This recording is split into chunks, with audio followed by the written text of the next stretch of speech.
ಈ ಮಿನಿ ವಿಡಿಯೋದಲ್ಲಿ ನಾನು ನಿಮಗೆ ತಿಳಿಸ್ಕೊಡ್ತಾ ಇರೋದು ಸೀನಿಯರ್ ಸಿಟಿಸನ್ ಕಾರ್ಡ್ನ ಯಾವ ರೀತಿ ಆನ್ಲೈನ್ ಅಪ್ಲೈ ಮಾಡೋದು ಹೇಗೆ ಅಂದ್ಬಿಟ್ಟು ತಿಳಿಸ್ಕೊಡ್ತಾ ಹೋಗ್ತೀನಿ. ನಿಮ್ಮ ಗೂಗಲ್ಗೆ ಹೋಗಿ ಸೇವಾ ಸಿಂಧು ಅಂತ ಟೈಪ್ ಮಾಡಿ ಬಂದಂಥ ಲಿಂಕ್ ಮೇಲೆ ಕ್ಲಿಕ್ ಮಾಡಿದ್ರೆ ಈ ಥರ ವೆಬ್ಸೈಟ್ ಓಪನ್ ಆಗುತ್ತೆ. ಇಲ್ಲಿ ವೆಬ್ಸೈಟಲ್ಲಿ ನಿಮ್ಮ ಮೊಬೈಲ್ ನಂಬರ್ ಏನು ರಿಜಿಸ್ಟರ್ ಆಗುತ್ತೆ ಮೊಬೈಲ್ ನಂಬರ್ನ ಹಾಕ್ಕೋಬೇಕು. ಮೊಬೈಲ್ ನಂಬರ್ನ ಹಾಕ್ಕೊಂಡು ಪಾಸ್ವರ್ಡ್ ಗೊತ್ತಿದೆ ಪಾಸ್ವರ್ಡ್ನ ಟೈಪ್ ಮಾಡಿ, ಇಲ್ಲ ಅಂದರೆ ಗೆಟ್ ಒ ಟಿ ಪಿ ಮೇಲೆ ಕ್ಲಿಕ್ ಮಾಡಿದ ತಕ್ಷಣ ಒ ಟಿ ಪಿ ಹೋಗಿತ್ತು. ಆ ಒ ಟಿ ಪಿನ ಹಾಕ್ಕೊಂಡು ಕ್ಯಾಪ್ಚರ್ ಕೋಡ್ ಹಾಕಿ ಸಬ್ಮಿಟ್ ಮೇಲೆ ಕ್ಲಿಕ್ ಮಾಡಬೇಕಾಗುತ್ತೆ. ಸಬ್ಮಿಟ್ ಅಂತ ಕೊಟ್ಟಿದ ತಕ್ಷಣ ವೆಲ್ಕಮ್ ಟು ಸೇವಾ ಸಿಂಧು ಅಂತ ಓಪನ್ ಆಗುತ್ತೆ. ಇಲ್ಲಿ ನೋಡ್ತಾ ಇರ್ಬೋದು ಮೆನು ಕೆಳಗಡೆ ಅಪ್ಲೈ ಫಾರ್ ಸರ್ವಿಸಸ್ ಅಂತ ತೋರಿಸ್ತಾ ಇದೆ. ಅದ್ರ ಮೇಲೆ ಕ್ಲಿಕ್ ಮಾಡಿದ ತಕ್ಷಣ ವ್ಯೂ ಆಲ್ ಅವೈಲೇಬಲ್ ಸರ್ವಿಸಸ್ ಅಂತ ತೋರಿಸ್ತಾ ಇದೆ. ಅದ್ರ ಮೇಲೆ ಕ್ಲಿಕ್ ಮಾಡಿದ್ರೆ ತುಂಬ ಆದಂಥ ಸರ್ವಿಸಸ್ ತುಂಬ ತೋರಿಸುತ್ತೆ.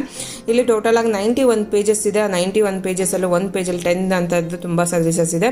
ಅದಕ್ಕೋಸ್ಕರ ಎಲ್ಲ ಪ್ರತಿಯೊಂದು ಕೂಡ ಸರ್ಚ್ ಮಾಡೋಕ್ಕಾಗಲ್ಲ. ಇಲ್ಲಿ ಸರ್ಚ್ ಅಂತ ಬಟನ್ ಇಲ್ಲಿ ರೈಟ್ ಸೈಡಲ್ಲಿ ಕಾಣುತ್ತೆ. ಅಲ್ಲಿ ನೀವೇನು ಅಪ್ಲೈ ಮಾಡಬೇಕು ಅಂತಿದ್ದೀರೋ ಆ ಸರ್ವಿಸ್ ನೇಮ್ನ ಹಾಕಿದ್ರೆ ಇಲ್ಲಿ ತೋರಿಸುತ್ತೆ. ಇಲ್ಲಿ ಆ ಲಿಂಕ್ ಮೇಲೆ ಕ್ಲಿಕ್ ಮಾಡಿದ ತಕ್ಷಣ ನೋಡ್ತಾ ಇರಲ್ಲ ಇಲ್ಲಿ ವೆಬ್ಸೈಟ್ ಓಪನ್ ಆಗುತ್ತೆ, ಅಂದರೆ ಅಪ್ಲಿಕೇಶನ್ ಓಪನ್ ಆಗುತ್ತೆ. ಹಿರಿಯ ನಾಗರಿಕ ಗುರುತಿನ ಚೀಟಿ ಅರ್ಜಿ ಅಂತ ಅಂದ್ಬಿಟ್ಟು application for senior citizen card ಅಂತ. ನೀವು ಆಧಾರ್ ಕಾರ್ಡಿಂದ ಲಾಗಿನ್ ಆಗಿರೋದ್ರಿಂದ ನಿಮ್ಮ ಆಧಾರ್ ಕಾರ್ಡಲ್ಲಿ ಏನೆಲ್ಲ ಇರುತ್ತೆ, ನಿಮ್ಮ ಹೆಸರಾಗಿರ್ಬೋದು, ಡೇಟ್ ಆಫ್ ಬರ್ತ್ ಆಗಿರ್ಬೋದು, ಆ ಊರಾಗಿರ್ಬೋದು, ಪ್ರತಿಯೊಂದು ಪೀಚಾಗಿ ಬಂದಿರುತ್ತೆ.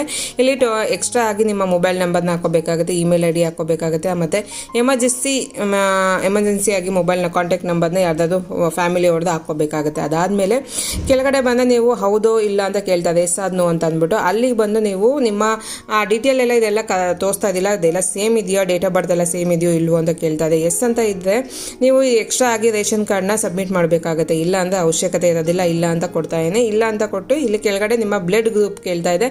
ಯಾವುದು ಬ್ಲಡ್ ಗ್ರೂಪ್ ಅಂತ ಅಂದ್ಬಿಟ್ಟು ಸೆಲೆಕ್ಟ್ ಮಾಡ್ಕೋಬೇಕಾಗುತ್ತೆ. ಸೆಲೆಕ್ಟ್ ಆದಮೇಲೆ ನಿಮ್ಮ ಫೋಟೋ ಕೂಡ ಚೇಂಜ್ ಮಾಡ್ಕೋಬೋದು. ಇಲ್ಲ ಆಧಾರ್ ಕಾರ್ಡಲ್ಲಿರೋ ಅಂಥ ಫೋಟೋನೇ ಇಲ್ಲಿ ಪೀಚ್ ಆಗಿರುತ್ತೆ.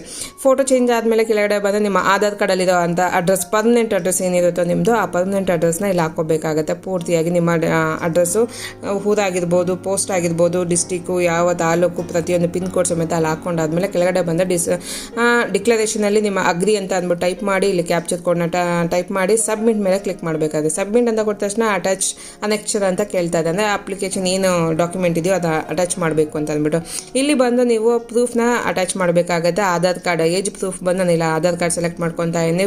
ಬ್ಲಡ್ ಗ್ರೂಪ್ ಚೆಕ್ ಮಾಡೋಂಥ ರಿಪೋರ್ಟ್ ತೊಗೊಂಬಂದಿರಬೇಕಾಗುತ್ತೆ.